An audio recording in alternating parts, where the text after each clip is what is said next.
کیا سیدنا امام حسین رضی اللہ تعالی عنہ نے نیزے پر قرآن کی تلاوت فرمائی تھی؟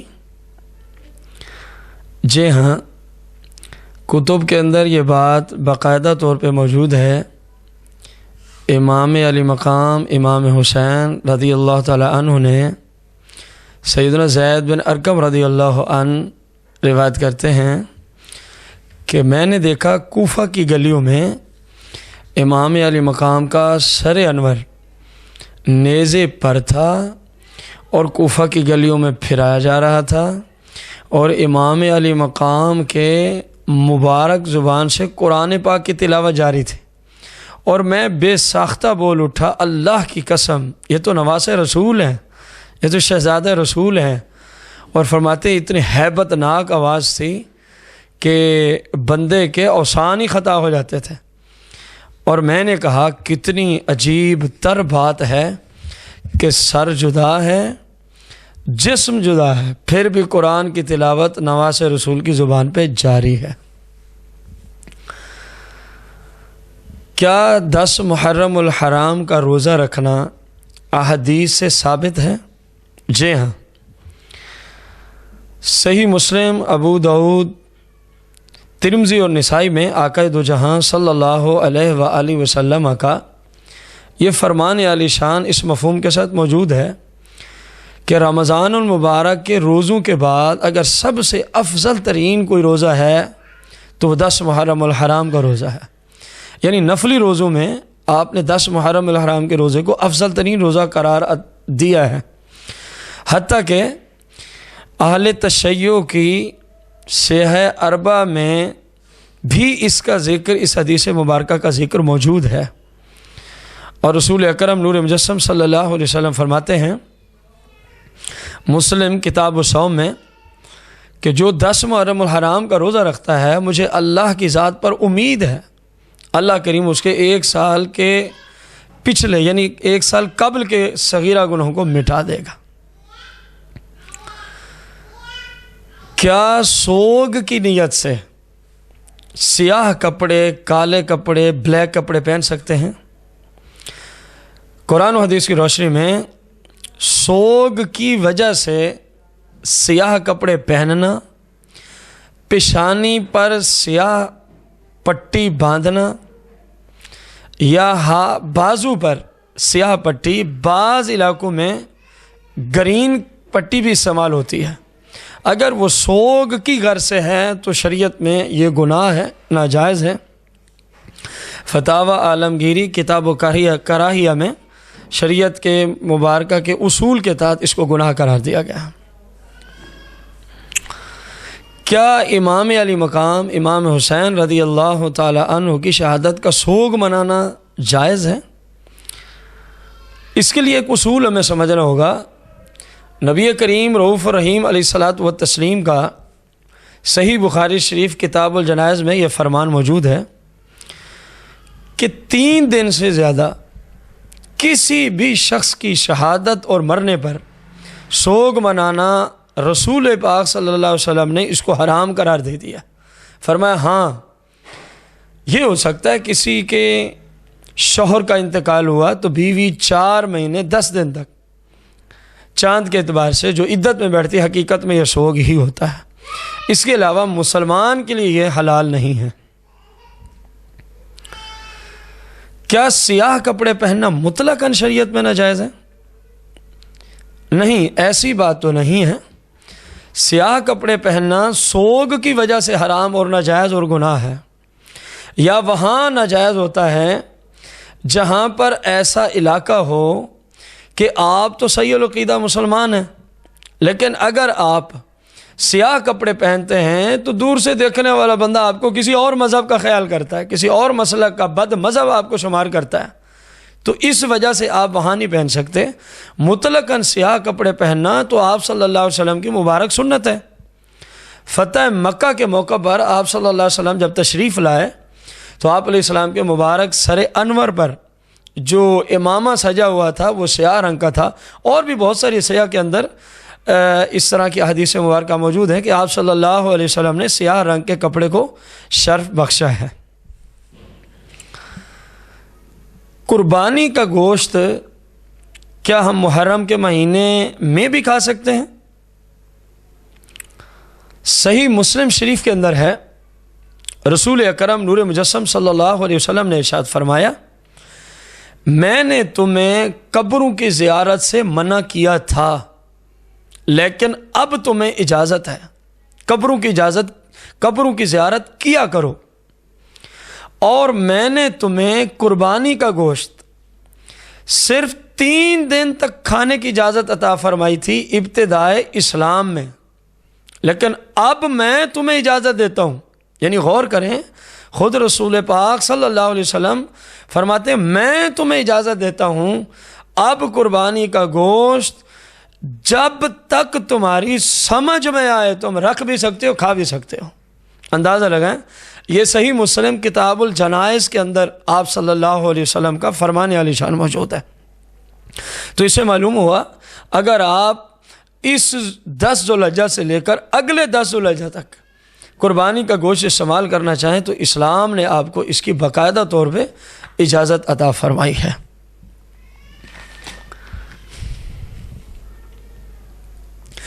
کیا محرم الحرام میں کوئی نیا کام کیا جا سکتا ہے؟ کسی نے مکان بنانا ہے یا کپڑوں کی ضرورت ہے، وہ کپڑے خریدنے گیا ہے مارکیٹ سے، کیا یہ گناہ تو نہیں ہے؟ قرآن و حدیث کی روشنی میں محرم الحرام شریف تو بڑا ہی بابرکت مہینہ ہے، نہایت ہی اہم ترین مہینہ ہے۔ تو اللہ تبارک و تعالیٰ کے حبیب صلی اللہ علیہ وسلم کی شریعت میں محرم الحرام میں اگر کپڑوں کی ضرورت ہے تو خریدے جا سکتے ہیں، اگر آپ نے کوئی مکان شروع کرنا ہے تو کیا جا سکتا ہے، یا کوئی بھی نیا کام جو شریعت میں جائز ہو، اسلام آپ کو اس سے منع نہیں کرتا۔ کیا یزید کو اچھا سمجھنے والے لوگ اچھے ہیں؟ استغفر اللہ العظیم، ایسا ملعون شخص، ایسا بدبخت شخص، ایسا جہنم کا مستحق شخص میری مراد یزید ہے۔ یہ کیسے ممکن ہے کہ اس کو اچھا سمجھنے والا بندہ اچھا ہو، جس نے حضور صلی اللہ علیہ وسلم کے مبارک گھرانے پر، اہل بیت پر، امام علی مقام اور آپ کے پورے گھرانے پر اتنا بڑا ظلم ڈھایا کہ شاید ظلم نے بھی کبھی ایسا ظلم بہت کم ہی دیکھا ہے۔ تو یہ کیسے ہو سکتا ہے جو بندہ اس کو اچھا سمجھ رہا ہے آپ کہیں وہ اچھا مسلمان ہے؟ وہ بدبخت انسان ہے۔ اور احادیث مبارکہ کی روشنی میں یہاں تک احادیث کے اندر فرمایا کہ اگر کوئی کام کئی عرصہ پہلے ہوا اور بندہ بعد میں آیا اور وہ اس کو اچھا سمجھتا ہے تو حدیث مبارکہ میں فرمایا اس بندے کا ان لوگوں میں شمار ہوگا۔ مطلب کیا نکلا کہ اگر کوئی کہتا ہے یزید اچھا تھا، اس نے اچھا کیا تھا، تو اس بدبخت انسان کا قیامت کے دن حشر یزید کے ساتھ ہوگا۔ اور اگر آج کوئی یہ کہتا ہے یار کاش کہ میں سن 61 ہجری کربلا میں امام علی مقام کے پاس ہوتا، کاش میری جان آپ پہ قربان، میرا مال آپ پہ قربان، میری اولاد آپ پہ قربان ہو جاتی، آپ تک میں آنچ نہ آنے دیتا جب تک میں زندہ ہوتا، تو اس حدیث کی روشنی میں اللہ کے فضل سے قیامت کے دن یہ مسلمان امام حسین کے گروہ میں اٹھایا جائے گا۔ تو آپ اس حدیث کی روشنی میں اندازہ لگائیں، یزید کو اچھا کہنے والا خود یزیدی گروپ کا بندہ ہو سکتا ہے، نہ یزید اچھا ہے، نہ اس کو اپنا امیر المومنین کہنے والے اور اس کو جنت میں زبردستی داخل کرنے والے، نہ یہ اچھے ہیں نہ وہ اچھا ہے۔ جیسے وہ جہنم کا ایک کتا ہے، ایسے یزید کو اچھا کہنے والے بھی جہنمی کتے ہو سکتے ہیں، اسلام سے ان سے کوئی تعلق کسی صورت بھی نہیں ہو سکتا۔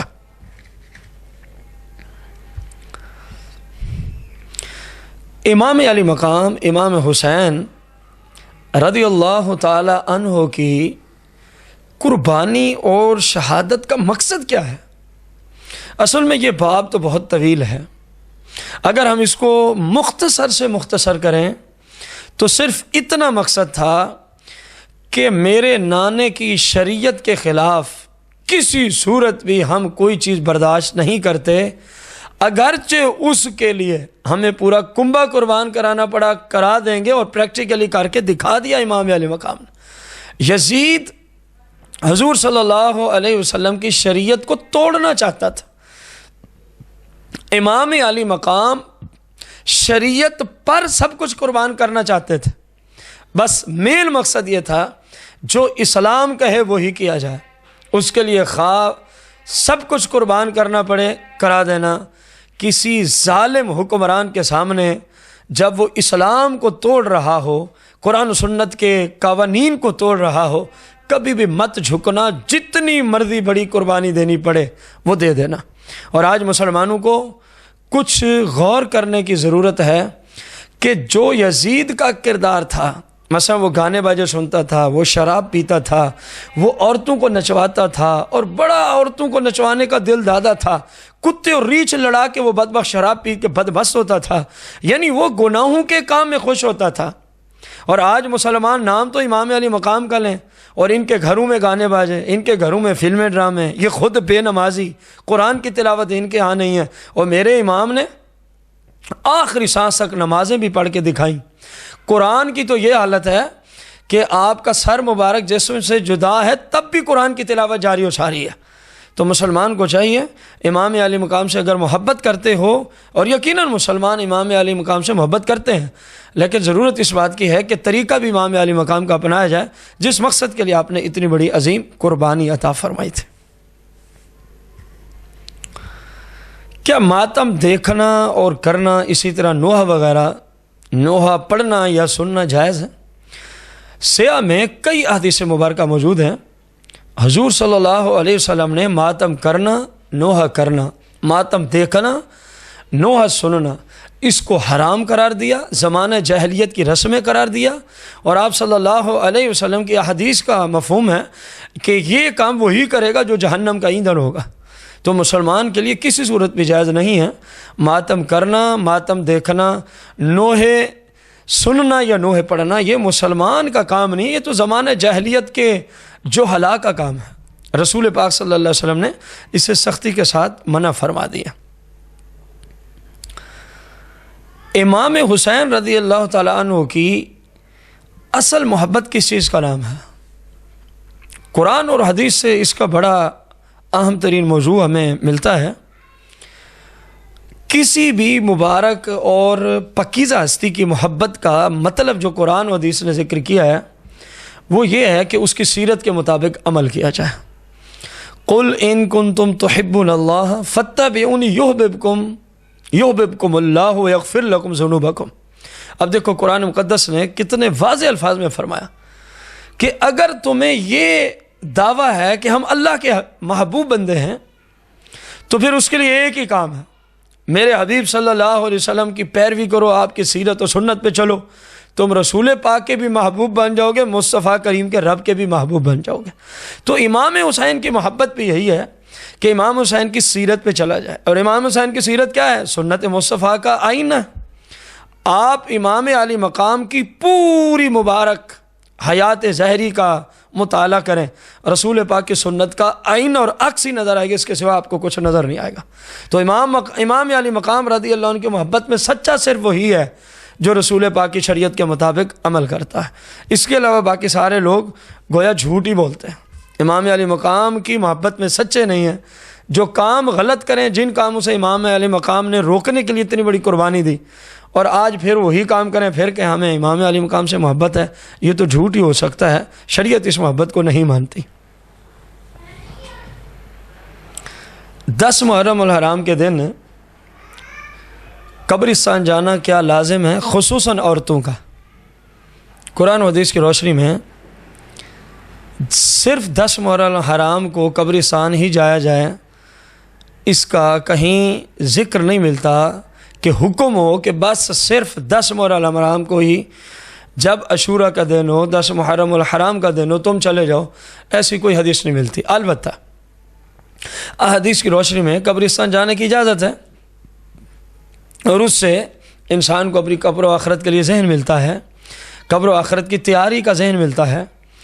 بقایا جو ہمارے زمانے میں ہمارے ملک پاکستان میں خصوصاً اور بالخصوص پنجاب میں جو 10 محرم الحرام کو قبرستان میں مردوں اور عورتوں کا اختلاط ہوتا ہے، بے پردگی کا ایک بازار گرم ہوتا ہے، اور معاذ اللہ عورتیں بن سنور کے اور بے پردہ جاتی ہیں، اسلام میں یہ تو سری حرام ہے۔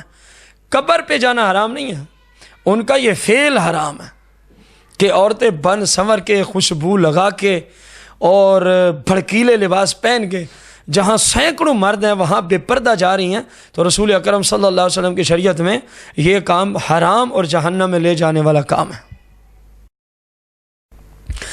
کیا 10 محرم الحرام کے دن قبروں پر مٹی ڈالنا کوئی شریعت کا حکم ہے؟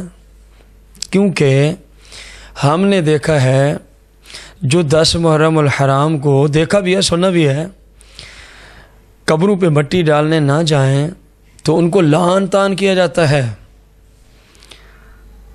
قرآن و حدیث کی روشنی میں 10 محرم الحرام کو ہی قبروں پہ جا کے مٹی ڈالنا یہ کوئی حکم اور کوئی حیثیت نہیں رکھتا۔ البتہ اگر قبر کو ضرورت ہے، بارش کی وجہ سے بیٹھ گئی ہے یا کوئی اور پرابلم کھڑا ہو گیا ہے، تو اس پہ مٹی ڈالنے کی اجازت ضرور ہے، لیکن وہ 10 محرم کے ساتھ خاص نہیں ہے۔ جیسے ہمارے زمانے والے جو نہ جائے معاذ اللہ اس کو الٹا لعن طعن کرتے ہیں، یہ کون سا کوئی اسلام ہے؟ پھر عورتوں سمیت جانا ہے، پوری فیملی کو بے پردہ، یہ تو بالکل سری حرام ہے۔ اسلام میں اس کی گنجائش ہی نہیں ہے۔ مٹی ڈالنا جائز ہے لیکن طریقہ کار غلط ہے۔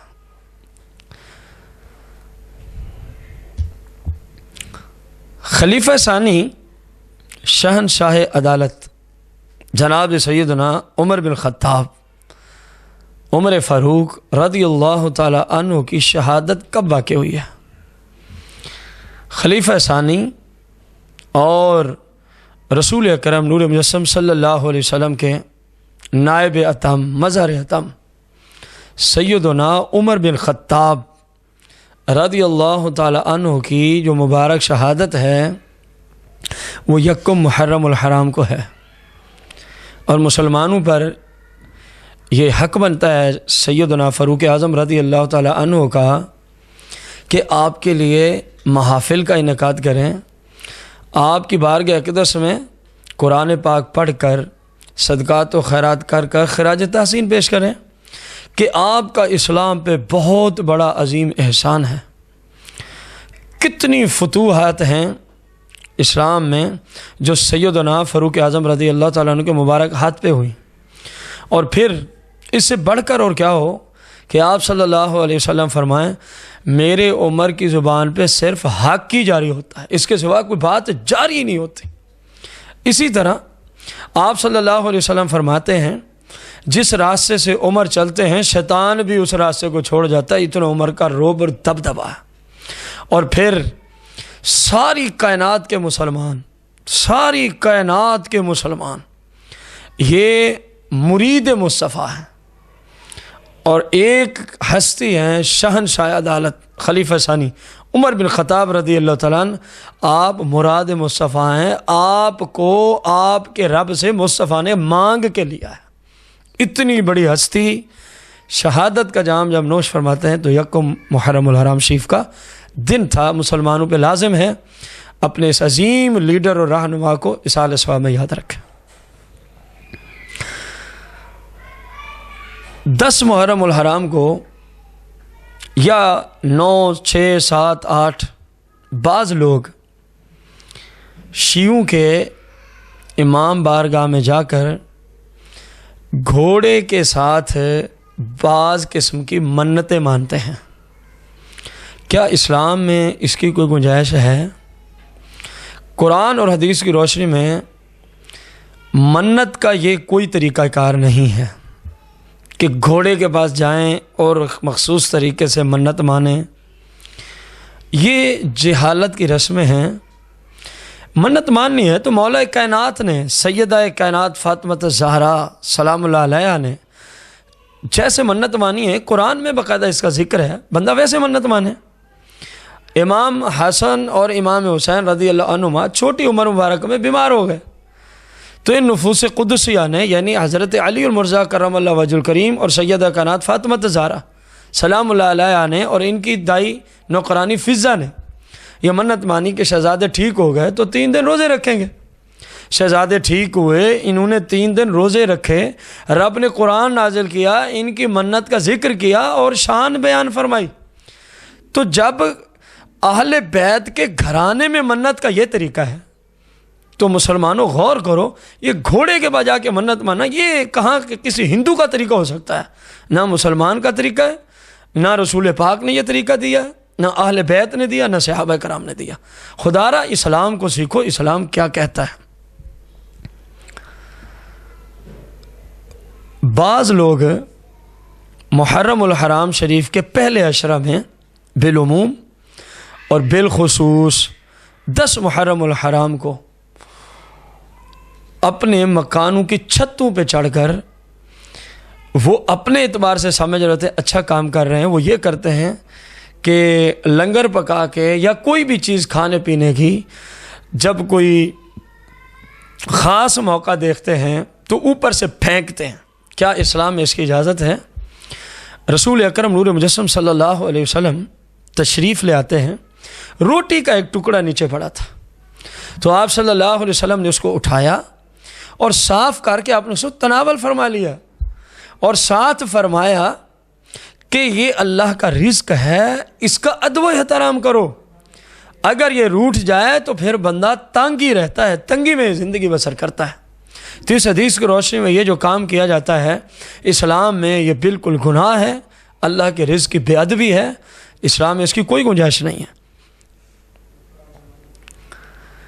کیا ہم محرم الحرام شریف کے پہلے عشرہ میں یا پورے محرم میں یا 10 محرم الحرام کو امام علی مقام کی نیاز دے سکتے ہیں؟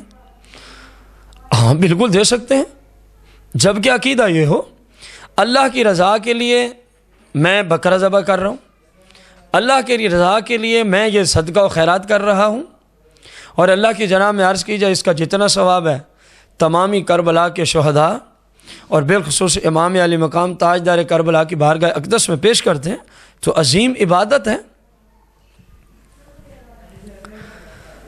بعض لوگ کہتے ہیں جب کھانے کو یوں کہا جائے نظر اللہ نیاز حسین تو وہ کہتے ہیں کیونکہ غیر کا نام آگے لہذا حرام ہو گئی۔ کیا یہ درست ہے؟ قرآن اور احادیث کی روشنی میں یہ لوگ بالکل جھوٹ بولتے ہیں اور قرآن اور حدیث سے غداری کرتے ہیں۔ کسی غیر کا نام کھانے پینے کی چیز پہ آ جائے تو اس سے چیز حرام نہیں ہوتی۔ بس ایک بات ہے، اگر کوئی جانور ذبح کرنا ہو عین چھری چلاتے وقت آپ اللہ کا نام لینے کی بجائے، مثلا کہنا تو ہوتا ہے بسم اللہ اللہ اکبر، آپ ہاں جب چھری چلا رہے ہیں بسم اللہ اللہ اکبر نہیں کہتے بلکہ آپ کہہ دیتے ہیں یا غوث الاعظم، یا علی مدد، یا امام الحسین، تو اب وہ جانور حرام ہو جائے گا جب چھری چلاتے وقت یہ بات ہو۔ اور ہماری معلومات کے مطابق کوئی جنگل میں رہنے والا مسلمان بھی ایسا نہیں کرتا، وہ جب بھی چھری چلاتا ہے تو کہتا ہے بسم اللہ اللہ اکبر۔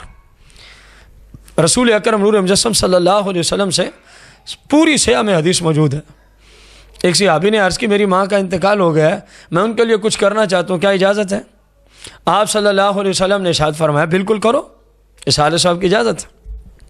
مدینہ منورہ میں ان دنوں مسلمانوں کو پانی کی بڑی شدید ضرورت ہے۔ آپ علیہ السلام نے ارشاد فرمایا ایک کنواں خریدو، اپنی ماں کے نام پہ وقف کر دو، جب تک لوگ اس سے پانی پیتے رہیں گے تجھے بھی ثواب ملے گا، تیری ماں کی قبر میں ثواب پہنچتا رہے گا۔ آپ ذرا غور کیجیے گا اس کنویں کا نام کیا رکھا؟ ھذہ البئر لأم سعد، یہ سعد کی ماں کا کنواں ہے۔ اب اسی سے اہل بیت پانی پیتے رہے، اسی کنویں پینے کی چیز پہ سعد کی ماں خدا تو نہیں ہے، غیر اللہ ہی ہے۔ اس حیثیت سے غیر اللہ ہیں کہ وہ خدا نہیں ہے، ویسے تو اللہ کی نیک بندی ہیں لیکن خدا تو نہیں ہے۔ اب آپ غور کریں، اگر صحابہ اہل بیت پنجتن پاک خود رسول پاک صلی اللہ علیہ وسلم اس کنویں سے پانی نوش فرمائیں جس پہ سعد کی ماں کا نام آ جائے وہ حلال رہا، ہم اگر لنگر تیار کرتے کہہ دیتے ہیں نظر اللہ نیاز حسین، تو کون سی حرمت آ گئی؟ اس کو حرام وہی کہتے ہیں جو یزید کو اپنا راہبر مانتے ہیں، اپنا رہنما مانتے ہیں۔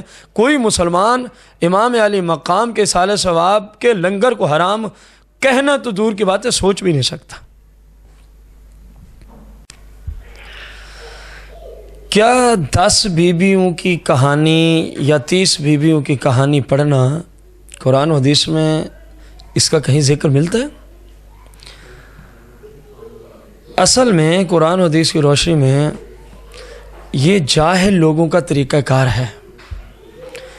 قرآن و حدیث میں اس کا کہیں کوئی ثبوت نہیں ہے، بلکہ یہاں تک سننے کو ملا ہے کہ بعض لوگ تو باقاعدہ عورتوں کو گھر میں جمع کر کے، جیسے مسلمان قرآن خوانی کراتے ہیں نا، وہ 10 بیویوں کی کہانیاں ایسے ہی پڑھاتے ہیں یا 30 بیویوں کی کہانیاں۔ استغفر اللہ العظیم، لوگ کتنا دین اسلام سے دور ہو گئے ہیں۔ آپ غور کریں، جب قرآن جیسی مقدس کتاب موجود ہو تو پھر جھوٹ میں مبنی کہانیاں پڑھنے سے کب نیکی مل سکتی ہے؟ اپنے گھر میں برکت چاہتے ہو، اپنے گھر میں رحمت چاہتے ہو، اپنے گھروں سے مصیبتوں کے دور کرانے کا ذہن رکھتے ہو، اپنے گھر میں قرآن کی تلاوت کراؤ، قرآن کی تلاوت کرو، درود و سلام مل جل کے پڑھو، ذکر اذکار مل جل کے کرو، اللہ تعالیٰ کرم فرما دے گا۔ ان کا اسلام میں کہیں کوئی دور تک نام و نشان نہیں ملتا۔ یہ جہلا کا طریقہ ہے۔ اللہ مسلمانوں کو عقل سلیم عطا فرمائے۔ کیا سیدہ کائنات فاطمہ الزہرا سلام اللہ علیہا کا معجزہ پڑھنے کی اجازت ہے؟ سب سے پہلے تو آپ کو یہ سمجھنے کی ضرورت ہے کہ معجزہ کس ہستی سے رونما ہو سکتا ہے۔ قرآن و حدیث کی روشنی میں معجزہ جس ہستی سے بھی رونما ہوگا وہ ہستی اللہ کی طرف سے پاک پیغمبر کی ہستی ہوگی، وہ نبی علیہ السلام کی ہستی ہوگی۔ نبی کے بغیر کسی کام کو معجزہ کہنا ویسے ہی اسلام کی مخالفت ہے۔ اور جو ان کتابوں میں جھوٹے معجزے سیدہ کائنات فاطمہ الزہرا سلام اللہ علیہا کی طرف چھوٹی چھوٹی کتاب جو میں لوگوں نے نقل کر دی ہیں، یہ تو خالص جھوٹ ہے۔ اور اتنی بڑی ہستی پہ جھوٹ بولنا، آپ نے سیدہ کائنات کی شان کا ذکر کرنا ہے، قرآن پڑھو، قرآن میں آپ کی شان بیان ہے۔ رسول پاک کی حدیث میں کثیر شان سیدہ کائنات فاطمہ الزہرا سلام اللہ علیہا کی موجود ہیں۔ کام وہ کیا جائے جس سے اللہ بھی راضی ہو، اللہ کا رسول بھی راضی ہو۔ کیا یہ درست ہے کہ امام علی مقام نے اپنی شہزادی سیدہ صغریٰ سلام اللہ علیہا کو 39 گھروں کی چابیاں دیں اور علی اکبر رضی اللہ عنہ نے اپنی بہن سے وعدے کیے، میں اتنے دن اتنے عرصے بعد آپ کو لینے آؤں گا، میں آپ کو ضرور لے جاؤں گا؟ کیا اسلام میں کوئی اس طرح کی تاریخ ملتی ہے؟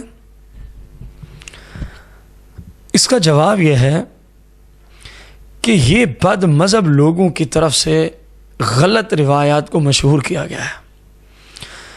سیدہ صغریٰ سلام اللہ علیہا کے حوالے سے تو اتنا عرض ہے کہ جب کربلا کی طرف مدینہ منورہ سے امام علی مقام تیاری فرما رہے تھے تو آپ کی شہزادی نے کہا بہت حضور میں بھی جانا چاہتی ہوں۔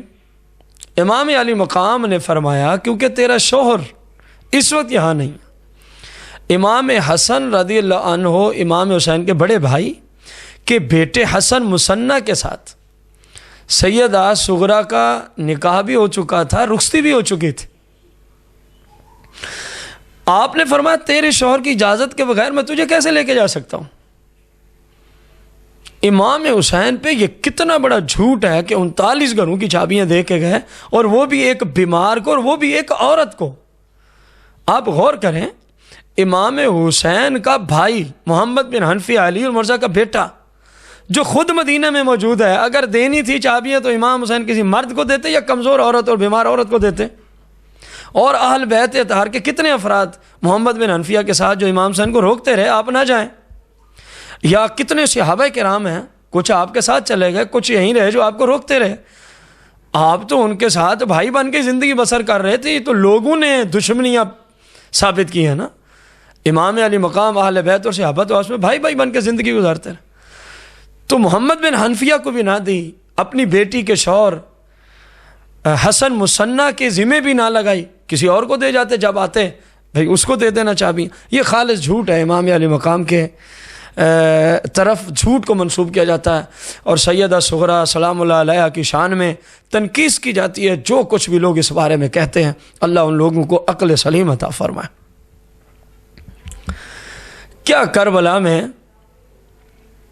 سیدنا قاسم رضی اللہ عنہ کا نکاح یا آپ کی شادی امام حسین نے کی تھی، یا کوئی مہندی کا سسٹم ہوا تھا؟ شریعت مطہرہ کی روشنی میں یہ امام علی مقام پر اور سیدنا قاسم رضی اللہ عنہ پر بہت بڑا بہتان ہے۔ اسلام میں اس کی کہیں کوئی گنجائش، کہیں اس کا کوئی دور دراز تک ذکر نہیں پایا جاتا۔ یہ لوگوں نے من گھڑت کہانیاں اپنی طرف سے بنا رکھی ہیں۔ اسلام میں ایسی کوئی بات کہیں بھی موجود نہیں ہے۔ خصوصاً اہل سنت کو چاہیے یہ اس طرح کی جتنی من گھڑت کہانیاں ہیں ان سے ہمیشہ اپنے آپ کو بچا کے رکھیں، نہ سنیں نہ پڑھیں، یہ سب گناہ کے کام ہیں۔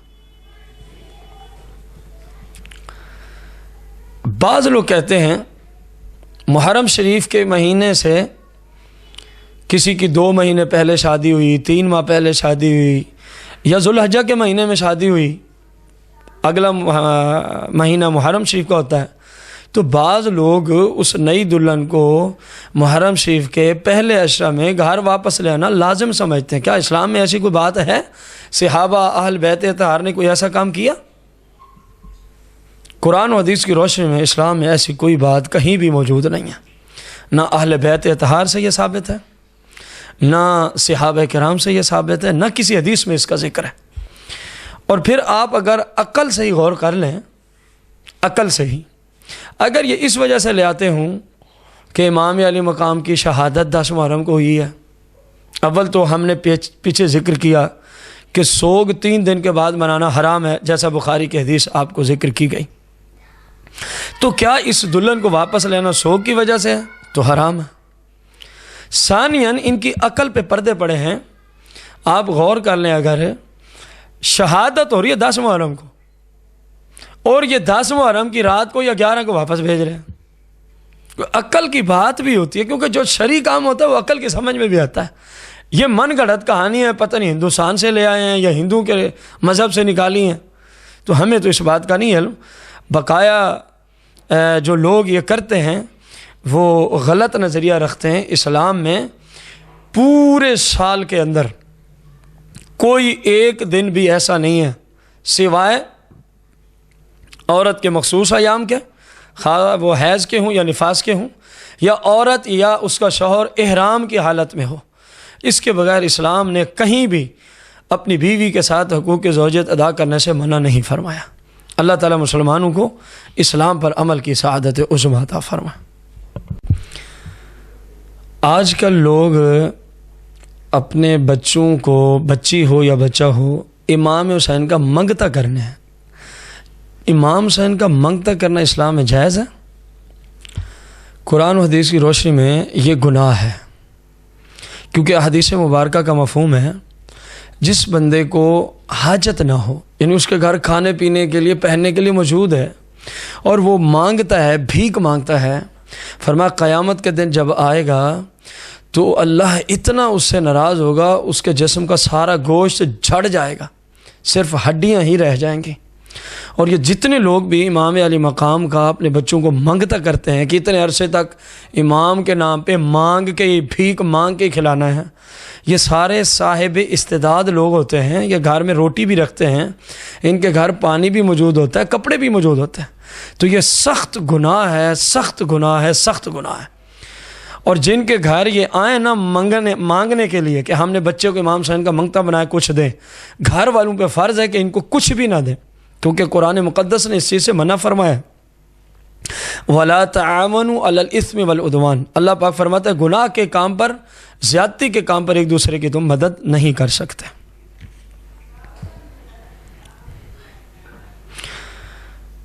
یزید نے کیا کیا بدبختیاں کی، اس کے کارنامے کیا ہیں؟ ویسے تو یزید کے سیاہ کارنامے اتنے ہیں، کئی گھنٹوں کا لیکچر درکار ہے، لیکن میں مختصر کرتے ہوئے کربلا کے اندر اس بدبخت کے حکم پر امام علی مقام، آپ کے اہل بیت، سرکار کے صحابہ رضی اللہ عنہم اجمعین پر جو ظلم ڈھایا گیا کسی سے پوشیدہ نہیں۔ پھر یہ سن 61 ہجری کی بات ہے۔ پھر سن 63 ہجری کو آپ دیکھیں، واقعہ حرہ کے نام سے کتب کے اندر یہ بات مذکور ہے۔ اس بدبخت لعنتی شخص نے، یزید نے، جہنمی نے، مدینہ منورہ کی مبارک مسجد میں اپنے فوجیوں کو آرڈر دیا کہ اس میں گھوڑے باندھے جائیں۔ مسجد نبوی میں 3 دن 3 رات تک اذان اقامت جماعت نہیں ہوئی۔ ریاض و جنہ اور مسجد نبوی جیسی عظیم جگہ پر یزیدیوں کے گھوڑے باندھے گئے، وہیں پیشاب اور لید کرتے رہے، اور ہزاروں کی تعداد میں صحابہ کا خون بہایا گیا۔ اور اس بدبخت نے اپنی فوج کے لیے مدینہ منورہ کو 3 دن کے لیے معاذ اللہ حلال کر دیا تھا۔ اس کا مطلب یہ ہے کہ تم زنا کرو تمہارے لیے حلال ہے، تم قتل کرو تمہارے لیے حلال ہے۔ اور الیاذ باللہ سینکڑوں کی تعداد میں وہ پاک دامن عورتیں، مدینہ منورہ کی رہائشی عورتیں، یزیدیوں کی وجہ سے بغیر شادی اور نکاح کے جو حاملہ ہوئیں، اس لعنتی کا یہ بھی کارنامہ ہے، سیاہ کارنامہ۔ اور پھر اس بدبخت نے کعبہ مشرفہ پہ بھی حملہ کیا، اور کعبہ مشرفہ پر اس بدبخت نے پتھر برسوائے، آگ لگوائی۔ یہ ایسا ملعون شخص ہے۔ اللہ تعالیٰ مسلمانوں کو یزید سے ہمیشہ نفرت کی توفیق عطا فرمائے۔ بعض لوگ 10 محرم الحرام کے دن اس نیت سے پانی پلاتے ہیں کہ ہم پانی پلائیں گے تو امام حسین کی پیاس بجھ جائے گی، کیونکہ وہ پیاسے دنیا سے تشریف لے گئے تھے۔ تو یہ ان لوگوں کی لا علمی کا منہ بولتا ثبوت ہے۔ امام علی مقام تو 10 محرم الحرام کو ہی یہ صرف آزمائش تھی، امتحان تھا، وگرنہ اگر خواجگان خواجہ معین الدین چشتی اجمیری کے ایک لوٹے میں پوری جھیل کا پانی آ سکتا ہے تو امام علی مقام کو مجبور تھے، آپ کے گھوڑے کے کھر کے نیچے سارا پانی جمع ہو سکتا تھا، صرف اشارے کی ضرورت تھی، مجبور نہیں تھے۔ آپ صرف اللہ کی رضا پہ راضی تھے، آپ نے اللہ کی رضا پہ راضی رہتے ہو سب کچھ کیا۔ اور جیسے شہادت کا جام نوش فرمایا، باقاعدہ روایات ہیں، آپ کو باقاعدہ آپ صلی اللہ علیہ وسلم نے آ کے فرمایا، تھوڑی دیر رہ گئی، آپ کے والد محترم ہیں، آپ کی والدہ محترمہ آپ کے پاس تشریف لائیں کہ آج شام کا روزہ آپ نے سرکار صلی اللہ علیہ وسلم، سیدہ فاطمہ اور مولا کائنات کے ساتھ ہی افطار کرنا۔ وہ تو کب کا آب کوثر پی چکے ہیں، اور آب کوثر آپ کو پتہ جب ایک بار پیا جو پیاس ہی ختم ہو جاتی، تو یہ 1400 سال بعد آج پیاس بجھانے کے لیے پلا رہے ہیں۔ ہاں، اس لیے پانی پلایا جائے، مسلمان پلانے والا ہو اور اللہ کی رضا کے لیے پلائے کہ اس کا جو ثواب ملے گا میں کربلا والوں کو پیش کرتا ہوں تو اس کو بھی اللہ اس سے بھی راضی ہوگا، ان کی بارگاہ اقدس میں بھی ثواب پہنچ جائے گا۔ یہ طریقہ کار ٹھیک ہے۔ اسی طرح لنگر بھی ہو تو اسی نیت سے ہو، مسلمان صحیح العقیدہ کریں تو مسلمان صحیح العقیدہ اس سے کھا سکتے ہیں۔ اور اگر کسی گستاخ کے ہاں، گستاخ صحابہ ہیں، گستاخ اہل بیت ہیں، گستاخ پنجتن پاک ہیں، یا گستاخ انبیاء ہیں، یا گستاخ اولیاء ہیں، اگر ان کے ہاں کوئی ایسی صورت حال ہے، سبیل چلا رہے ہیں، لنگر چلا رہے ہیں، تو کم از کم جو سرکار صلی اللہ علیہ وسلم کے عاشق ہیں ان کو وہاں کھانے کی اجازت نہیں ہونی چاہیے کہ بندہ اپنے باپ کے دشمن کے گھر سے کچھ نہیں کھاتا تو جو صحابہ کو گالیاں بکتے ہیں بندہ کہ کوئی نہیں لنگر ہی ہے، یہ کون سی انسانیت ہے؟ لنگر ہے تو مسلمانوں کے گھر سے کھاؤ، گستاخوں کے گھر سے کھانے کی اجازت قطعاً نہیں۔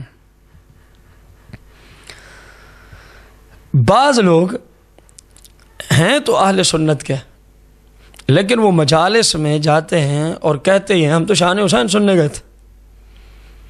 تو ان تمام مسلمانوں کی بارگاہ میں عرض کرتا ہوں قرآن و حدیث کا خادم ہونے کے ناطے سے، خدا را جہاں آپ شان حسین کے متلاشی ہیں وہاں شان حسین آپ کو نہیں ملے گی۔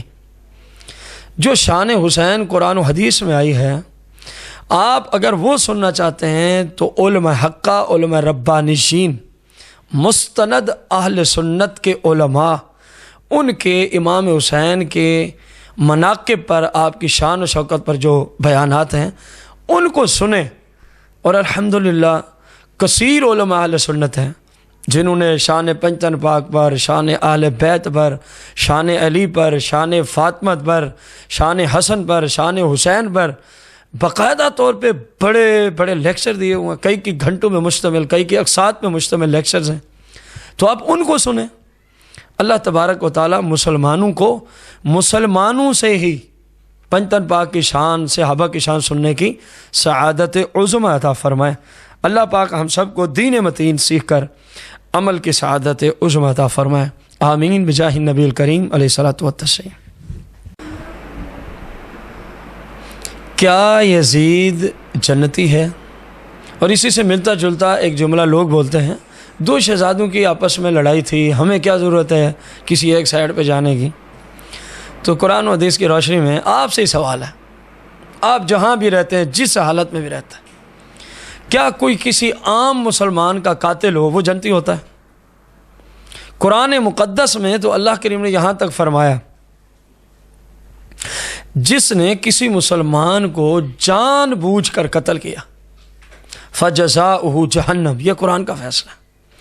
اگر عام مسلمان کو قتل کرنے والا قرآن کی روشنی میں جہنمی ہے، تو کیا خیال ہے نواسہ رسول، سید الشہداء، جگر گوشہ بطول، مولا کائنات کے شہزادے، حضور پاک صلی اللہ علیہ وسلم کے وہ مبارک شہزادے جن سے حضور صلی اللہ علیہ وسلم کوٹ کوٹ کے محبت فرماتے تھے، اتنے تک احادیث ہیں، اے اللہ میں حسین سے محبت کرتا ہوں، تو بھی میرے حسین سے محبت کر۔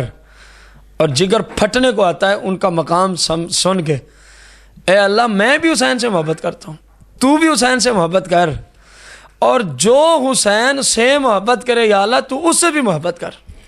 آپ اندازہ لگائیں اتنا عظیم ہستی کا قاتل کیسے جنتی ہو سکتا ہے۔